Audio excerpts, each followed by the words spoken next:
আহা আল্লাহ, আমি নিজের প্রতি নিজে জুলুম করেছি। আল্লাহ, আমি অবিচার করছি, কত পাপ কত অপরাধ করছি। আল্লাহ, এগুলার শাস্তি যদি আপনি আমাকে দেন, এটা ভোগ করার ক্ষমতা আমার। দুনিয়াতে যদি পাকড়াও করেন আমি শেষ। আল্লাহ, জাহান্নামের যে বিবরণ আপনার কোরআন থেকে জেনেছি, নবীর হাদিস থেকে জেনেছি, আল্লাহ সেখানে মরণও হবে না, মানুষ মরতে চাইলেও মরতে পারবে না, সে শুধু কষ্ট ভোগ করতে থাকবে জাহান্নামে। আল্লাহুম্মা ইন্নী যালামতু নাফসি, আল্লাহ নিজের প্রতি নিজে অনেক অবিচার করছি। এই নামাজে পড়লাম, আল্লাহ এই নামাজের মধ্যে অনেক অবিচার করলাম, মনটা ধরে রাখতে পারি নাই, তাড়াহুড়া করছি, কত ত্রুটি করছি। আল্লাহ, আল্লাহুম্মা ইন্নী যালামতু নাফসি, হে আল্লাহ আমি নিজের প্রতি নিজে জুলুম করেছি। আল্লাহ, আল্লাহুম্মা ইন্নী যালামতু নাফসি, এরপরে কি? জুলমান কাসীরা, অল্প স্বল্প জুলুম না আল্লাহ, অনেক জুলুম, নিজের পায়ে নিজে কুড়াল মারছি আল্লাহ, অনেক মারছি।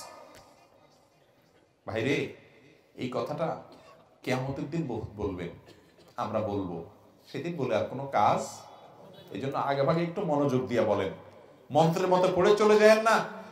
আল্লাহুম্মা ইন্নী যালামতু নাফসি যুলমান কাসীরা, সেদিন যখন জাহান্নাম দেখবেন, সেদিন যখন আযাব দেখবেন, সেদিন যখন সমস্ত পরিণতি দেখবেন, সেদিন চিৎকার করে বলবেন, আল্লাহ আমি অনেক অন্যায় করে ফেলেছি, আমি সরি।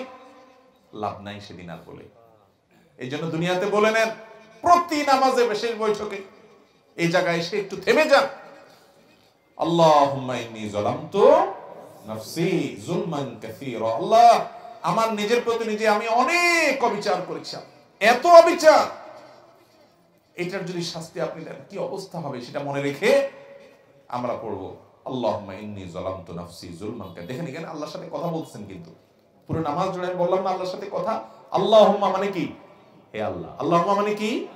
হে আল্লাহ। এখানে কিন্তু আল্লাহকে ডাকতেছেন, আপনি আল্লাহকে অ্যাড্রেস করছেন, আল্লাহকে সম্বোধন করছেন, আর আপনার মনোযোগ দিয়ে অন্যদিক থাকে, তাহলে কত বড় অভদ্রতা হয় এটা।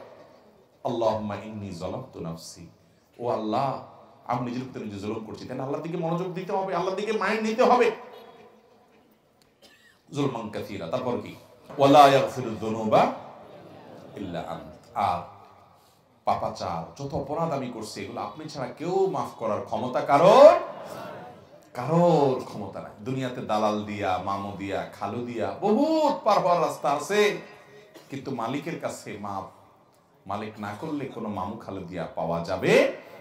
ওয়ালা ইয়াগফিরুয যুনুবা ইল্লা আনত, আল্লাহ আমার অনেক পাপ অপরাধ আমি করেছি, এই নামাজটা পড়তে গিয়ে কত ভুল ভাল করে বসে আছি, কত অবিচার করছি, আপনার প্রতি অশ্রদ্ধা হয়, সেরকম অন্য মনস্ক হয়ে নামাজ পড়েছি। আল্লাহ, এটা আল্লাহ আপনার প্রতি অশ্রদ্ধা হয়। আপনার সাথে কথা বলছি, মনোযোগ আমার অন্যদিকে, কত জুলুম আমি করেছি, পুরো নামাজ জুড়ে কত কিছু হয়েছে।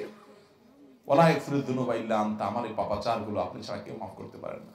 ফাগফিরলি, অতএব এবার আসল কথা এবার, অতএব ফাগফিরলি, আল্লাহ আমাকে মাফ করে দেন। মাগফিরাতাম মিন ইনদিক, আপনার নিজে থেকে আপনি মাফ করে দেন। ফাগফিরলি মাগফিরাতাম মিন ইনদিক ওয়ারহামনি, এবং আমার প্রতি আপনি রহম করেন, একটু মায়া করেন আল্লাহ।